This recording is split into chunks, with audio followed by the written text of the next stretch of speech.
You work hard for your money. You diligently put a portion of each paycheck aside. Watching the balance in your savings account slowly climb. It feels good, doesn't it? That number goes up, never down. It feels safe. It feels like you are building wealth and securing your future. This feeling of security is one of the most powerful forces in personal finance. We are taught from a young age that saving money is the responsible thing to do. So we do it, believing that every dollar we save is a dollar we have for tomorrow. But there's a quiet truth about money that most people overlook, a subtle illusion. The problem is that saving money and building wealth are not the same thing. Saving is about parking your money. It's about setting cash aside for short-term needs, for emergencies, or for a goal that is just around the corner. Without savings, you are exposed to risk. Many people believe this safety net is also a tool for long-term growth. It simply is not. Saving is the act of preserving your capital. You put your money somewhere incredibly safe, like a bank account. Investing, on the other hand, is using your money to buy assets expected to generate more money over time. The goal of investing is growth. You put your capital to work, accepting some risk to earn a return that outpaces the slow decay of money's value. This essay has one simple goal: to show you the difference between saving and investing in a clear, practical way. We will explore why both are critical, but for entirely different purposes. You'll learn when saving is right and when you must invest to protect your future. We'll walk through the core ideas without jargon or complexity. By the end, you'll have a clear, actionable plan. No complicated formulas, just simple math, and straightforward examples to guide you. Many financial guides can feel overwhelming. They are filled with complex charts, confusing acronym strategies that seem designed for experts, not for everyday people. This guide is different. We will break everything down into simple, manageable pieces. We start with a quiet force eating away at your savings: inflation. See a pile of cash lose buying power over years. Even money growing in a savings account can lose real value. This isn't theoretical. It affects everyone. Next, the most powerful force in finance: compound interest. Your investments start earning their own money. A snowball effect builds over time. Small, regular contributions grow into substantial wealth. We'll compare typical results from where you put money: savings accounts, bonds, stocks, real estate. The numbers tell where real growth comes from. Understanding that contrast is step one to making your money work for you. Investing involves risk. Fear keeps people stuck in savings accounts. Risk can be managed. We'll cover proven strategies. Diversification using your time horizon to your advantage. Long-term investing is different and safer than short-term speculation. Not gambling, disciplined, patient wealth building. Finally, a practical framework and a simple 5-step action plan to start now. Designed for beginners who want control but don't know where to begin. You'll know what to do, how to do it safely, and what pitfalls to avoid. We aim to demystify investing and give you confidence. Your journey to real wealth starts with these simple rules. 1. The silent thief: how inflation steals your money. 2. The savings account trap: a 20-year mistake. 3. The hidden cost of playing it safe. 4. The real-world price of inaction. Imagine you have a crisp $100 bill. You decide to tuck it away safely in a drawer for a year. When you pull it out 365 days later, it's still a $100 bill. The number hasn't changed. But what has changed is what that bill can buy. If a year ago your weekly groceries cost exactly $100, today the same cart of food might cost $103. Your money looks the same, but its power has diminished. This slow, steady erosion of your money's purchasing power is called inflation. It's a silent thief that works subtly, day after day, making the money you've saved less valuable over time. It's one of the most important and least understood forces in personal finance. Inflation is essentially the rate at which the general level of prices for goods and services is rising. Central banks around the world often aim for a modest level of inflation, typically around 2 to 3% per year. This might not sound like much, but its effect is relentless and cumulative. It means that every year, on average, things get a little more expensive. While your salary may increase to help you keep pace, the cash you have tucked away in a savings account or under your mattress does not. It just sits there, quietly losing its ability to buy things. This concept is crucial because it directly challenges the idea that saving money is a risk-free activity. While you are not at risk of losing the nominal value of your money, the number on the bill, you are at very high risk of losing its real value. The goal of managing your money is not just to have a certain number of dollars in the future, it's to have a certain amount of purchasing power. You save for retirement not to have $1 million, but to afford a certain lifestyle, to pay for housing, food, travel, healthcare. If the cost of that lifestyle doubles due to inflation, your $1 million will only buy half of what you had planned for.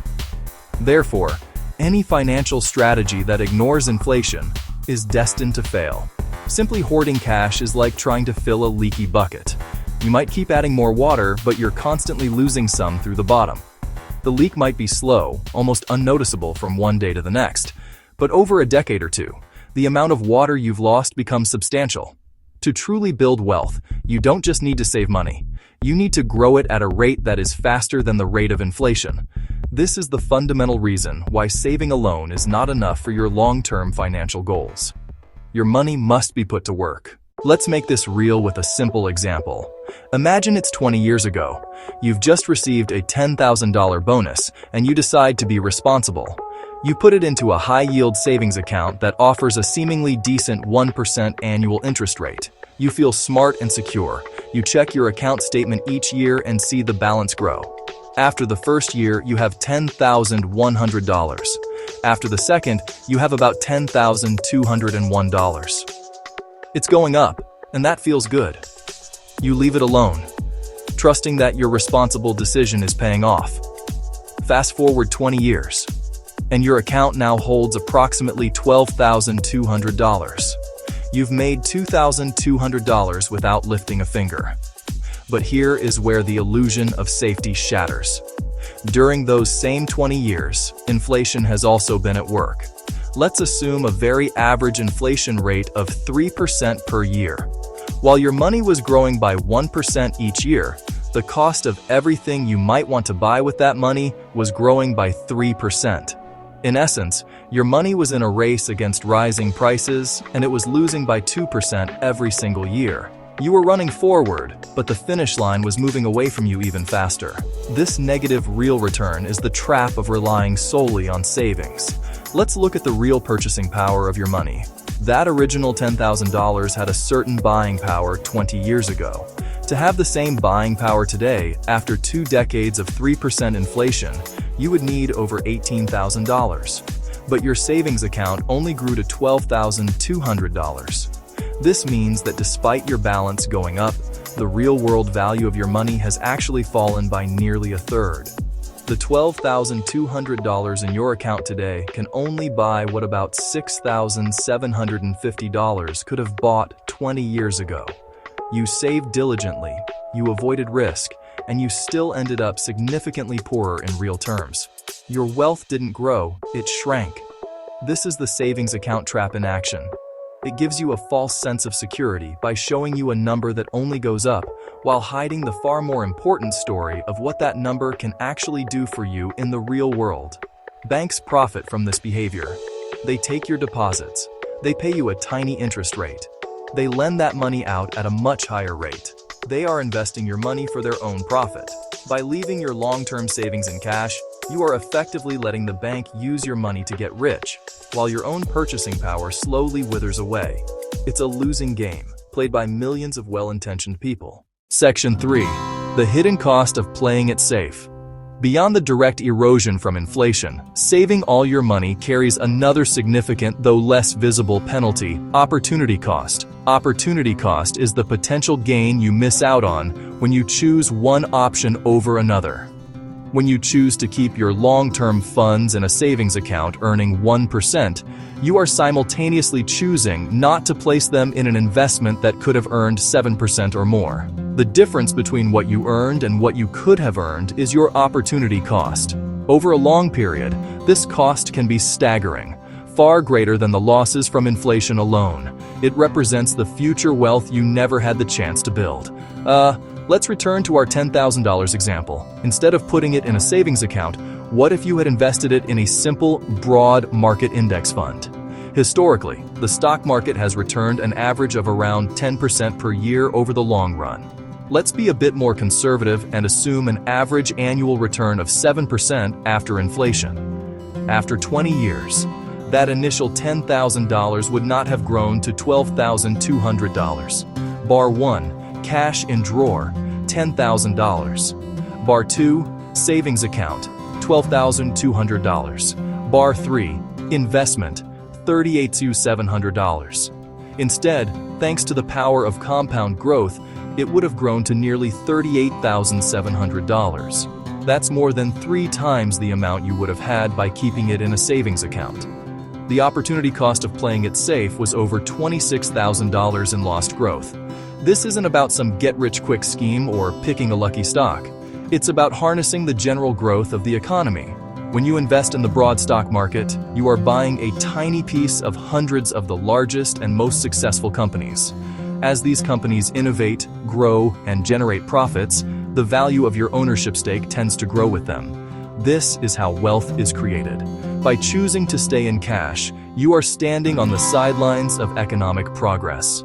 You are a spectator rather than a participant. The price of your ticket to watch from the sidelines is all the growth you forfeit.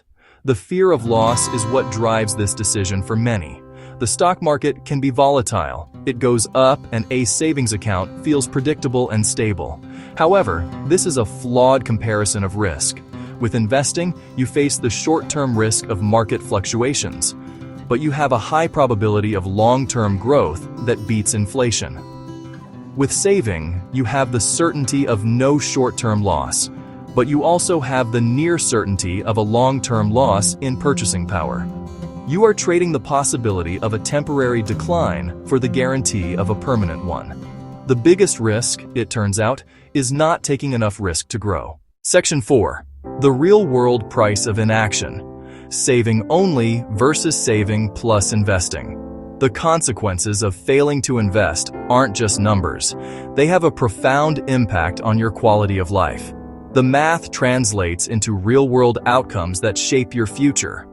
One major consequence: a potential retirement shortfall, Social Security, pensions.